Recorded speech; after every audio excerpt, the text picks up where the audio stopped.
नमस्कार. मी डॉक्टर शेखर करमरकर आणि आपण SLE किंवा सिस्टमिक ल्युपस एरिथेमॅटोसस किंवा ल्युपस थोडक्यात ह्याची ट्रीटमेंट बघणार आहोत. कारण कसं आहे, की ल्युपस हा जो आजार आहे, तो फार कॉम्प्लिकेटेड आहे. त्याचा बऱ्याच ठिकाणी परिणाम होतो. म्हणजे किडनीवर परिणाम होतो, मेंदूवरती होतो, फुफ्फुसावरती होतो, अंगावरती रॅश येतो, ताप येतो, अंगदुखी होते, सांधेदुखी होते, गळून गेल्यासारखं होतं, डोक्याला टक्कल पडतं, केस गळतात.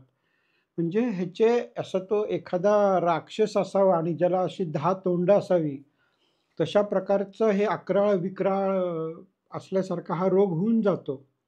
आणि त्याच्यातला अगदी तुम्हाला अगदी छोट्यातला छोटा जरी परिणाम झाला, म्हणजे थोडक्यात तुम्हाला तोंडात छाले पडले किंवा घशामध्ये छाले पडले, तर मग गिळता येत नाही. थुंकी गिळता येत नाही, अन्न जात नाही, पाणी पिता येत नाही. अवस्था इतकी बेकार होऊन जाते, की अगदी छोट्या-छोट्या गोष्टी, अगदी साधं आपण सांधेदुखी असेल लुपसमुळे होणारी, त्रास होतो, सारखा ताप येत असेल, अंगावरती रॅश येत असेल, तर मग ह्याची ट्रीटमेंट ही सुद्धा स्ट्रेट फॉरवर्ड नाही आहे. म्हणजे लुपस झाला, हे 2 गोळ्या घ्या, बरं झाला, असं होत नाही. ही ट्रीटमेंट वर्षानुवर्षे चालू राहते.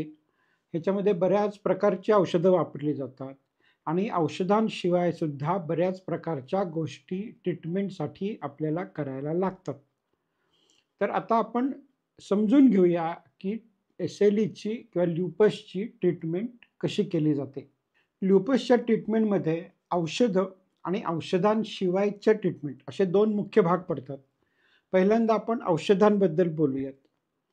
तर अगदी छोट्या पायरीवरती आपण जे वापरतो ती NSAID म्हणजे आपली जी डोकेदुखीवरती किंवा अंगदुखीवरती, सांधेदुखीवरती जी आपण औषधं वापरतो, ॲस्पिरिनसारखी किंवा ज्याला आपण NSAID म्हणतो. तर तशा प्रकारच्या औषधांपासून आपण ट्रीटमेंट सुरू करतो. जर आजार छोटा असेल आणि अजून बळावलेला नसेल, तर ह्याच्यामध्ये NSAIDनी आपल्याला थोडा आराम मिळतो. आणि जर आजार बळावला, तरी बाकीच्या औषधांबरोबर सुद्धा आपल्याला ही दुखण्यावरची औषधं घ्यायलाच लागतात.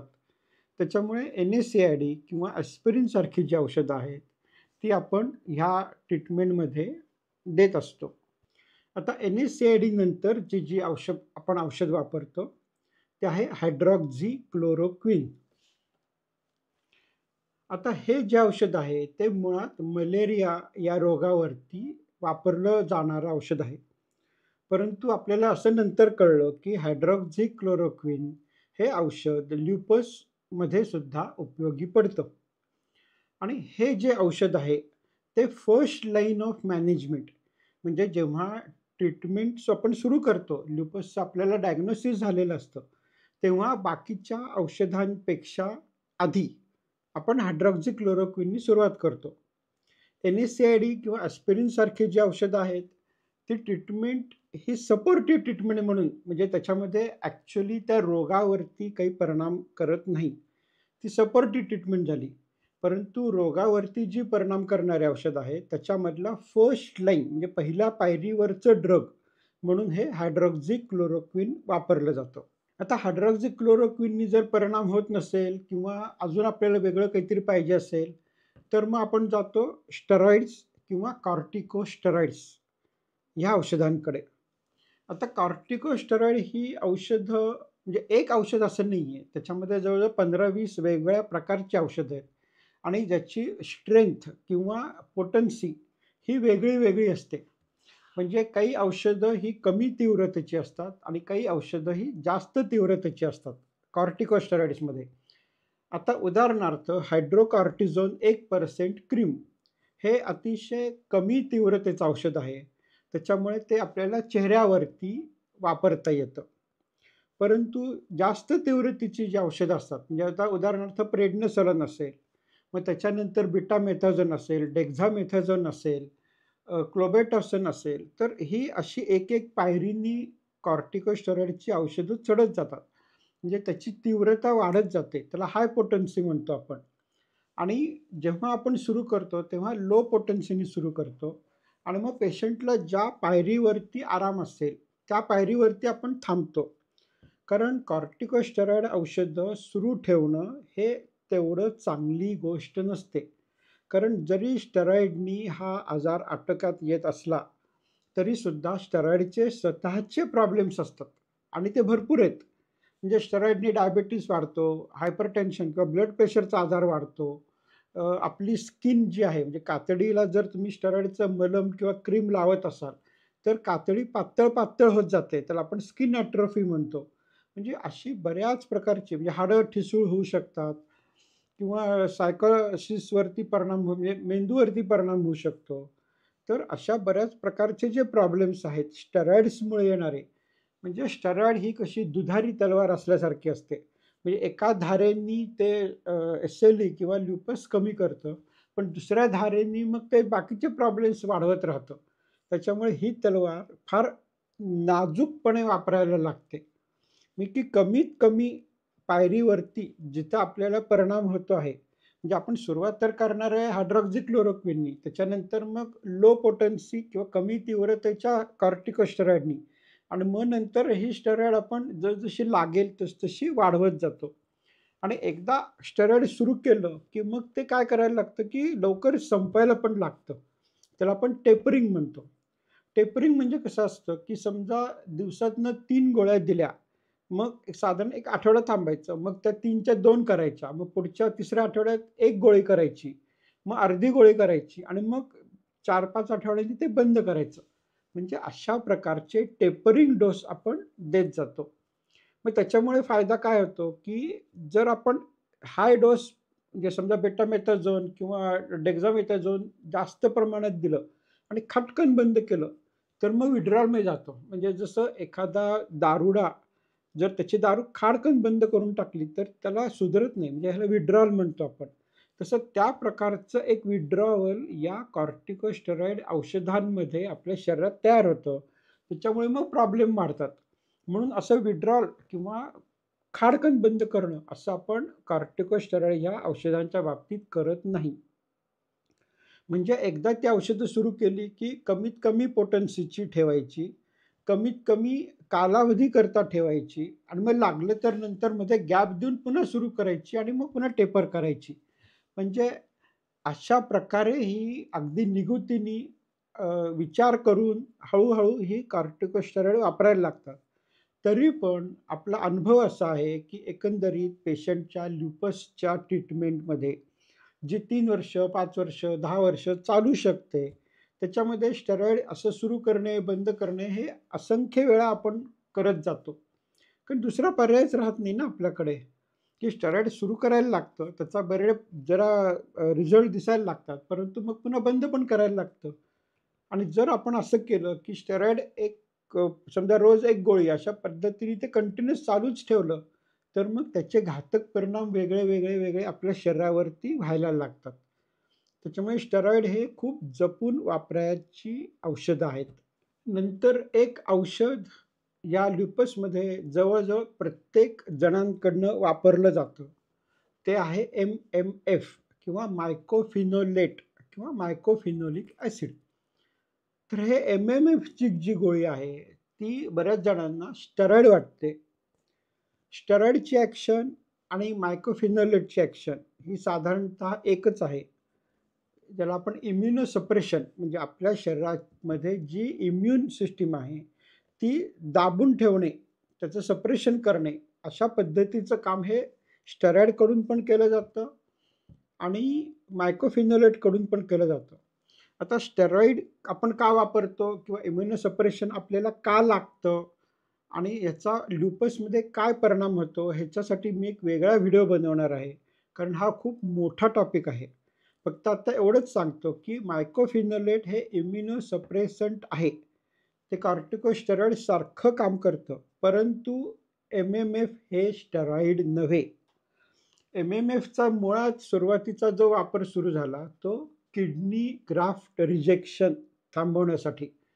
म्हणजे काय व्हायचं सुरुवातीला, की किडनी डायलिसिस म्हणजे किडनीचा आजार ज्यांना झालेला आहे, त्यांना आपण डायलिसिस करतो आणि डायलिसिस पण जेव्हा मग पुरत नाही, तेव्हा आपण ट्रान्सप्लांट करतो. ट्रान्सप्लांट म्हणजे दुसऱ्या माणसाची किडनी त्या माणसामध्ये प्रत्यारोपण केली जाते. त्याच्या अंगातली किडनी आहे ती तशीच राहते. ती आपण बाहेर काढत नाही, जरी तुम्हाला तसं वाटत असलं तरी. फक्त त्या दुसऱ्या माणसाची किडनी त्याच्या पेशंटच्या शरीरात बसवली जाते. म्हणजे ॲट अ टाईम त्याच्या अंगात 3 किडनी असतात. त्यातल्या 2 बाद असतात, ज्या काम करत नसतात. म्हणून आपल्याला ट्रान्सप्लांट लागलेलं असतं आणि मग ही जी नॉर्मल किडनी आहे, ती आपण पेशंटच्या पोटामध्ये बसवतो. आता व्हायचं कसं सुरुवातीला? सुरुवातीला म्हणजे एक 50-60 वर्षापूर्वी, की ही किडनी जेव्हा पेशंटच्या शरीरात बसवली जायची, तर त्याच्यानंतर 2 ते 3 दिवसात ती किडनी जी नवीन बसवलेली आहे, त्याच्यामध्ये पू साठायचा, ती बाद व्हायची आणि त्या पेशंटला ताप यायचा आणि ती किडनी काढून टाकायला लागायची. त्याला म्हणायचं ग्राफ्ट रिजेक्शन. म्हणजे जी किडनी म्हणजे जो पाहुणा म्हणजे किडनी पाहुणा म्हणून आलेली आहे त्याच्या शरीरात, त्या पाहुण्याला हे शरीर हाकलून द्यायचं त्या शरीरामधनं. म्हणजे ते घ्यायचं नाही, ठेवून घ्यायचं नाही घरामध्ये. मग हे तर नाही पाहिजे आपल्याला, म्हणून त्याच्यासाठी जे औषध वापरलं जातं ते मायक्रोफिनोलेट. आणि मग नंतर आपल्याला असं लक्षात आलं, की ल्युपस हा एक ऑटोइम्यून डिसीज आहे, ज्याच्यामध्ये इम्युनोसप्रेशनची गरज आहे आणि त्याच्यामुळे हे औषध आपण ल्युपसमध्ये पण वापरणं सुरू केलं. तर ही जी ट्रीटमेंट आहे, की पहिली पायरी ही जी आहे ती हायड्रॉक्सिक्लोरोक्विन म्हणजे मलेरियाचं औषध. नंतरची पायरी आहे स्टेरॉइड्स, जी आपण प्लस मायनस म्हणजे चालू ठेवणं, बंद ठेवणं असं करत राहतो. आणि नंतर तिसरी पायरी जी आहे ती आहे ही एम-एम-एफ किंवा इम्युनोसप्रेसंट. मग त्याच बरोबरीने जी कॅन्सरवर वापरली जाणार, आता कॅन्सर हा प्रकार पण असंच आहे, की ज्याच्यामध्ये इम्युनोसप्रेसंट असलेली औषधं उपयोगी पडतात. तर तशा प्रकारची औषधं आपण ल्युपसमध्ये देतो. म्हणजे त्याच्यामध्ये मेथोट्रेक्झेट आहे, त्याच्यामध्ये अझाथायोप्रिन आहे. तर ही जी औषधं आहेत ती ल्युपसमध्ये काम करतात, कारण ती पण इम्युनोसप्रेशन करतात. आता इम्युनोसप्रेशन आणि हे सगळे औषधांचा काय रोल आहे, ह्याच्यासाठी जो सेपरेट व्हिडिओ बनवणार आहे, तो जरूर पहा. म्हणजे ह्या सगळ्या औषधांची इम्युनिटीची एकमेकांशी काय इंटरॅक्शन आहे, त्याचं एकमेकांशी काय नातं आहे, ते तुम्हाला मी व्यवस्थित समजावून सांगणार आहे. आता अलीकडे काय झालंय, की ह्या ल्युपससाठी किंवा एकंदरीतच ऑटो इम्यून आजारांसाठी एक वेगळ्या प्रकारची औषधं बाजारात आली आहेत आणि ही औषधं मागच्या एक 15-20 वर्षात आली आहेत. जेव्हा मी शिकत होतो तेव्हा ही औषधं फारशी अस्तित्वात नव्हती किंवा भारतात तरी उपलब्ध नव्हती. तर ह्याची ही जी औषधं आहेत त्याची एंड हे साधारण एम-ए-बी म्हणजे मुमॅब, एम-यू-एम-ए-बी किंवा एम-ए-बी अशानी होतं. म्हणजे उदाहरणार्थ अडेलीमुमॅब, रिटुक्सिमॅब वगैरे, वगैरे, वगैरे. अशा एक आता मला वाटतं 50-60 प्रकारची तरी औषधं बाजारात उपलब्ध आहेत. त्यातली 2 ते 3 आपण लुपसमध्ये वापरतो. आता ह्याच्या ॲक्चुअल नावाच्या ऐवजी मी तुम्हाला बायोलॉजिक्स म्हणजे ही जी औषधं आहेत, त्याच्याबद्दल थोडंसं सांगतो, की एकतर ही औषधं खूप महाग असतात. ह्याचा अर्थ असा नव्हे, की ही औषधं बनवायला खर्च जास्त येतो. ही औषधं बनवायला खर्च विशेष येत नाही. म्हणजे ती $5 ते $10 किंवा काही ₹1000 बनवली जातात. परंतु ही औषधं आपल्याला भारतामध्ये काय 30,000 50,000 पासून 3, 5, 10 लाखला 1 डोस एवढ्यापर्यंत विकली जातात. आता ह्याच्यातसुद्धा मी वेगळा व्हिडिओ बनवणार आहे, कारण हा एक खूप मोठा टॉपिक आहे बायोलॉजिक्स नावाचा, की ज्याचा इम्युनिटीमध्ये काय रोल आहे, ही औषधं इतकी महाग का असतात आणि ही महाग आहेत म्हणजे चांगली आहेत का? ही महाग आहेत म्हणजे त्यांनी रोग बरा होतो का? तर ह्याच्यावर मी पूर्ण बोलणार आहे. थोडक्यात फक्त एवढं सांगतो, की ही महाग आहेत म्हणून चांगली आहेत असा त्याचा अर्थ नाही. कॉर्टिकोस्टेरॉइड्स किंवा अझाथायोप्रिन किंवा मेथोट्रेक्झेट किंवा एम-एम-एफ ही औषधं ज्या प्रकारे इम्युनोसप्रेशन करतात, म्हणजे इम्युनिटीला दाबून ठेवतात, त्याच प्रकारे ही बायोलॉजिक्सची औषधंसुद्धा इम्युनिटीला दाबून ठेवतात. फक्त फरक एवढाच आहे, की कॉर्टिकोस्टेरॉइड ही इम्युनिटी सप्रेशनसाठी सगळ्याच प्रोसेसला म्हणजे इम्युनिटी म्हणजे अशी एक एक गोष्ट नसते. त्याच्यामध्ये 100 प्रकारच्या गोष्टी असतात. त्या सगळ्याच्या सगळ्या कॉर्टिकोस्टेरॉइड करून सप्रेस केल्या जातात. परंतु ही जी बायोलॉजिकची औषधं आहेत, ती पर्टिक्युलर म्हणजे 1-2 प्रोसेस, 3 प्रोसेस एवढेच सप्रेस करतात, ज्याच्यामुळे आपल्याला कॉर्टिकोस्टेरॉइड्समुळे होणारे प्रॉब्लेम्स हे बायोलॉजिक्समध्ये खूप कमी येतात. आणि त्याच्यामुळे बायोलॉजिक्सची औषधं आपल्याला बऱ्याच जास्त काळाकरता म्हणजे काही महिने, काही वर्ष, हे 4-5 वर्ष जरी आपण औषधं सुरू ठेवली, तरीसुद्धा आपलं शरीर त्या मानाने शाबूत राहतं. परंतु आपण कॉर्टिकोस्टेरॉइड्ससारखी औषधं म्हणजे प्रेडनिसोलोन किंवा डेक्झामेथाझोन सारखी औषधं ही काही वर्षांकरता सुरू ठेवू शकत नाही. म्हणजे त्याच्यामुळे हा आपल्याला एडव्हांटेज नक्की आहे. रादर हाच एक मोठा एडव्हांटेज आहे बायोलॉजिक्समध्ये. परंतु ह्याचा जर आपण दुसरा विचार केला, की ह्याला जर समजा ₹50,000 एका डोससाठी लागतायत आणि महिन्याला 1 डोस घ्यायला लागतोय, असं समजा असेल, तर तुमचं पाकीट किंवा तुमचा खिस्सा हा किती मोठा आहे, की तुम्ही किती वर्ष ती ट्रीटमेंट घेऊ शकाल, त्याच्यावरती ते सगळं अवलंबून असतं. म्हणजे दर महिन्याला ₹50,000 पुढची 3 वर्ष, 5 वर्ष आपल्याला खर्च करता येणार आहे का? ह्याच्यावरती ही ट्रीटमेंट आपण सुरू ठेवू शकतो का नाही हे ठरतं. ह्याच्यानी आजार बरे होत नाहीत. क्युअर ज्याला आपण म्हणतो. कारण there is no cure for autoimmune diseases. कारण ॲक्चुअल काय होतं हे आपल्याला माहीत नाहीये, असं आपण पुस्तकात लिहिलेलं वाचतो. आणि त्याच्यामुळे ही बायोलॉजिक्सची औषधं आपल्याला काही वर्षांकरता चालू ठेवायला लागतात. आता हे झालं औषधांबद्दल. आता औषधांशिवाय आपण काही उपाययोजना करतो, ज्याच्यामुळे आपल्याला लुपसचा त्रास कमी होईल. आता त्याच्यामध्ये कसं असतं, की जो त्रास आहे त्याप्रमाणे मग आपण त्याची उपाययोजना करतो. म्हणजे समजा सांधेदुखी होतीये किंवा छाले पडले, दुखतंय, मग ॲस्पिरिनसारखी औषधं द्या. जर अंगावरती रॅश आलेला आहे, तर रॅश काय होतं, की तुम्ही उन्हात गेलात, म्हणजे अल्ट्राव्हायोलेट रेज जर तुमच्या अंगावरती पडले, तर मग त्याचा दाह वाढतो, त्याचा लालपणा वाढतो, त्याचं दुखणं वाढतं.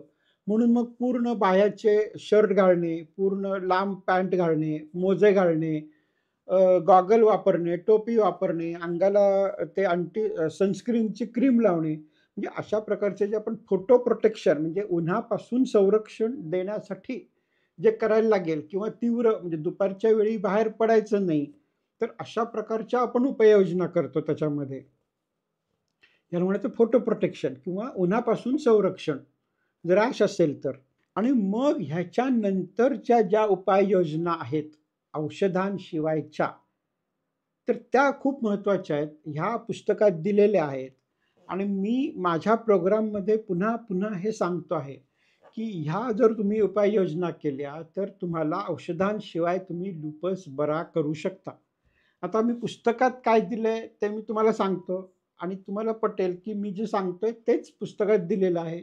फक्त ते औषधांनंतर दिलेलं आहे. मी औषधांच्या आधी आणि औषधांच्या ऐवजी ते वापरा एवढं सांगतोय. ज्याच्यामुळे आपण लूपस बरा करू शकतो. आणि जर तुम्हाला लुपसबद्दल काही शंका असतील किंवा ट्रीटमेंट पाहिजे असेल, तर मी ह्या दिलेल्या फोनवरती तुम्ही WhatsAppचा मेसेज पाठवा किंवा ईमेलवरती तुमचे रिपोर्ट्स पाठवा, तुमच्या तपासण्या किंवा तुम्ही काय औषधं घेताय ते पाठवा आणि आपण ट्रीटमेंट सुरू करू शकतो. त्यात पहिल्या 3 महिने मी तुमच्याकडनं एकही पैसा घेत नाही. तर ह्याच्यामध्ये कसं आहे, की काही गोष्टी ह्या आपण औषधांशिवाय ट्रीटमेंट म्हणून करायला लागतात. त्याच्यामध्ये पहिल्यांदा आहे, की व्यसन बंद करायला लागतं. आणि मी तुम्हाला लिहून देतो, की जर पेशंट जो आहे ल्युपसचा, तो जर सिगारेट ओढत असेल आणि दारू पीत असेल, तर त्यांनी आपण बरे होणार आहे किंवा बरे होऊ शकतो हे विसरून जावं. जो माणूस सिगारेट ओढतोय आणि दारू पितोय, तो माणूस ल्युपसमधनं बरा होणं फार, फार, फार अवघड जातं. त्याच्यामुळे सिगारेट जर तुम्ही बंद केली, कुठल्याही प्रकारची तंबाखू बंद केली, दारू बंद केली, तर तुम्ही ल्युपसमधनं बाहेर जायची शक्यता तयार होते. अन्यथा तुम्ही विसरून जा, की तुमचा ल्युपस बरा होईल. इतकं हे स्मोकिंग सिसेशन म्हणजे स्मोकिंग बंद करणं, सिगारेट असेल, दारू असेल, तंबाखू असेल, बाकी कुठल्या प्रकारचे फुंकत असाल, ते बंद करणं प्रचंड आवश्यक आहे. आता त्याच्यानंतर मी माझ्या प्रोग्राममध्ये सांगतो, की एक्झरसाइज जर तुम्ही कंटिन्युअस व्यवस्थित व्यायाम करत असाल, तर तुमचा ल्युपस हा खूप लवकर बरा होतो. म्हणजे एका दिवसात साधारणतः 10 ते 12 किलोमीटर चालणे हे जेवढं आहे, तेवढ्या लेव्हलचा व्यायाम जर तुम्हाला करायला लागेल आणि जर हा व्यायाम तुम्ही जवळ-जवळ वर्षभर चालू ठेवला, तर तुमचा लूपस हा अतिशय आटोक्यात येणार आहे आणि बरा व्हायच्या खूप जवळ जाणार आहे. त्याच्यामुळे माझ्या प्रोग्राममध्ये एक्सरसाइज करून कसा घ्यायचा हे सुद्धा शिकवतो. आपला आहार कसा बदलायचा हे सुद्धा शिकवतो आणि हे सगळं व्यवस्थित पुस्तकात दिलेलं आहे. फक्त पुस्तकांमध्ये किंवा बाकीच्या ज्या माहिती असतात त्याच्यामध्ये औषधांनंतर हे लिहिलेलं असतं. मी औषधांच्या आधी हे सांगत असतो. त्याच्यामुळे ही ट्रीटमेंट आहे, म्हणजे जी औषधं मी सांगितली ही ऑफिशियल ट्रीटमेंट आहे. औषधांशिवाय जे सांगितलं ते सुद्धा ऑफिशियल आहे. फक्त ते लोक पाळत नाहीत आणि डॉक्टर पण त्याच्यावरती फारसा भर देत नाहीत. हे डॉक्टर सांगत नाहीत असं नाहीये. ते म्हणतात, "ठीक आहे, तुम्ही रोज व्यायाम करा, तुम्ही अमुक खा, अमुक खाऊ नका." परंतु विषय संपून जातो तिथे आणि माझा स्वतःचा अनुभव असा सांगतो, की मी आत्तापर्यंत कित्येक पेशंटना तुम्ही दारू बंद करा, तुम्ही सिगारेट बंद करा, असं सांगितलंय. ते त्यांच्या डोक्यावरनं एक मैल जातं.